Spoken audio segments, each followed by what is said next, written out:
This week at NASA.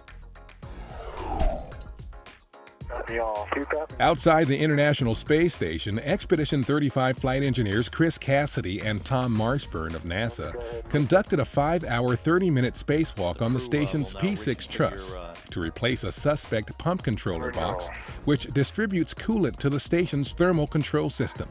The quick turnaround spacewalk was mounted just 48 hours after an ammonia coolant leak developed on P6. After installing the spare pump, power was turned on and the system appeared to be working properly, with no indications of ammonia leaking from the pump.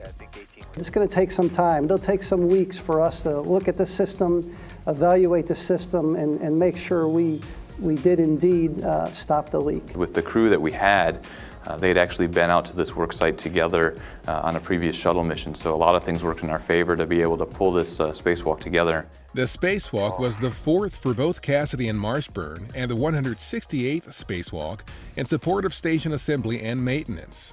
Marshburn will return to Earth Monday night, U.S. time, with Expedition 35 Commander Chris Hadfield and cosmonaut Roman Romanenko in their Soyuz spacecraft. NASA Administrator Charlie Bolden delivered opening remarks at the Humans to Mars Summit at George Washington University. The three-day event held by Explore Mars and GW's Space Policy Institute provided a forum for NASA and the space community to discuss technical, scientific, and policy-related challenges associated with sending humans to Mars by the 2030s. There are technological gaps to sending humans to an asteroid and to Mars. And so every single moment of our time and every single dollar of our assets must be dedicated to developing those technologies that allow us to go beyond low Earth orbit. Also discussed the planned NASA initiative to send humans to an asteroid and the importance of work by astronauts during long-duration missions aboard the International Space Station.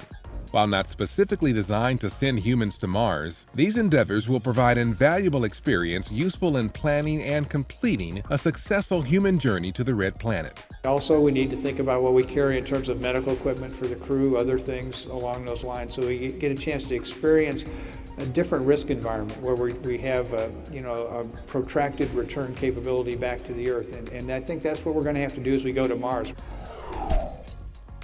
Skylab, the nation's first space station, launched aboard a Saturn V rocket 40 years ago on May 14, 1973.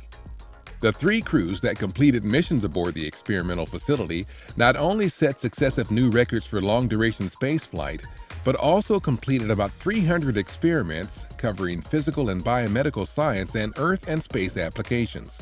The Skylab program also yielded knowledge that was eventually used in development of the International Space Station, just as the work being performed on the ISS now is helping NASA develop new missions that will extend our reach farther into the solar system. As humans move outward into deeper space exploration, we'll probably learn things that we weren't expecting to learn, just as we did in Skylab and ISS, and the next things we do will be just as astounding as the step from Skylab to ISS is. After the final crew left Skylab in February 1974, the empty spacecraft circled the Earth until it deorbited in July 1979.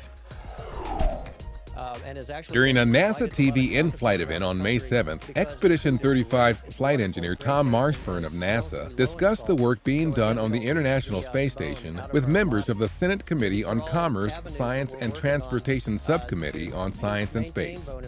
Chaired by Florida Senator Bill Nelson, the subcommittee conducts oversight of NASA and several other science and technology-related agencies. Can you explain how, U.S. private space companies are using the ISS as a technology platform?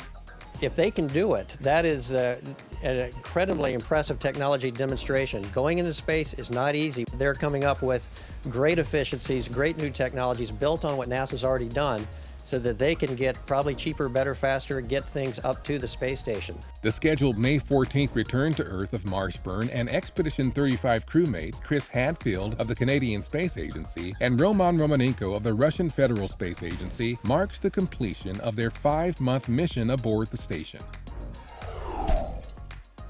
Meanwhile, the next crew headed to the space station, Expedition 3637 Soyuz Commander Fyodor Yurchikhin of the Russian Federal Space Agency, NASA flight engineer Karen Nyberg, and flight engineer Luca Parmitano of the European Space Agency fielded questions from the news media as part of their pre-launch activities at the Gagarin Cosmonaut Training Center in Star City, Russia.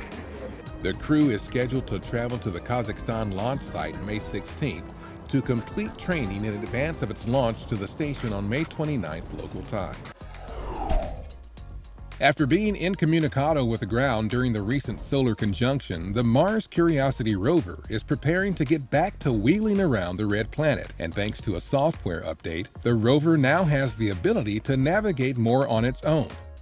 The new Autonomous Navigation Capability, or AutoNav, enables the rover to evaluate and select safe paths of travel with less input from the rover team on the ground.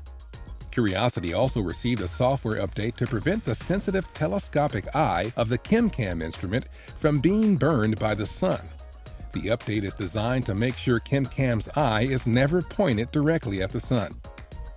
And the rover team is also confirming the calibration of Curiosity's navigation cameras before driving to a new location. Plans are in the works for a short drive to a new drill site called Cumberland, about 9 feet west of where Curiosity's drill first touched Martian stone in February. A new Google Earth Engine time-lapse made from Landsat satellite imagery captures the rapid growth from 1984 to 2012 of Las Vegas, Nevada, the fastest-growing city in the U.S. over the past 2 decades. Each frame of the time-lapse is constructed from a year of Landsat data and equates to about a 1.7 terapixel snapshot. Jointly managed by NASA and the U.S. Geological Survey, the Landsat program has acquired images of the Earth's surface since 1972, providing critical scientific information about our changing planet. The time-lapse is located at http://earthengine.google.org/#intro/Las Vegas. These bugs, flightless fruit flies, may someday help make airplanes more fuel efficient. Their work starts in a wind tunnel at NASA's Langley Research Center, where technicians install the edge of a wing that's covered with a special coating. The task is to design a surface that prevents insect residues from sticking. Okay? And the reason is that if you have any residue sticking, it trips the airflow over it. Rough airflow increases airplane fuel usage as much as 30%, says NASA's Environmentally Responsible Aviation Project. Between the commercial coatings we've looked at and new coatings and surfaces that we've engineered and modified, we've looked at about 60 different surfaces. For the bugs, it's up close. They're launched at the coated wing at about 150 miles an hour. The researchers' goal? To narrow the field of coatings to a few that are effective enough to test on an airplane in flight. 2, 1, start. It was Ready, Set, Soar at the 2012-2013 NASA Student Launch Projects Challenge. More than 600 students launched rockets of their own design, complete with working science or engineering payloads at the event, sponsored by Marshall Space Flight Center.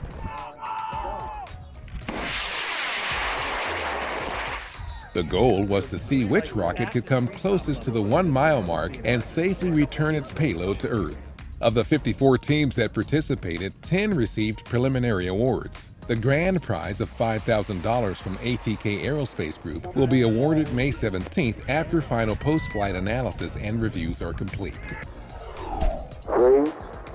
2, 1. Roger, have a liftoff and the clock is operating. On May 15, 1963, Mercury Atlas 9, the final manned space mission of the U.S. Mercury program, launched from Cape Canaveral, Florida. Hey, Roger, you're looking beautiful. On board the spacecraft, named Faith 7, was astronaut Gordon Cooper.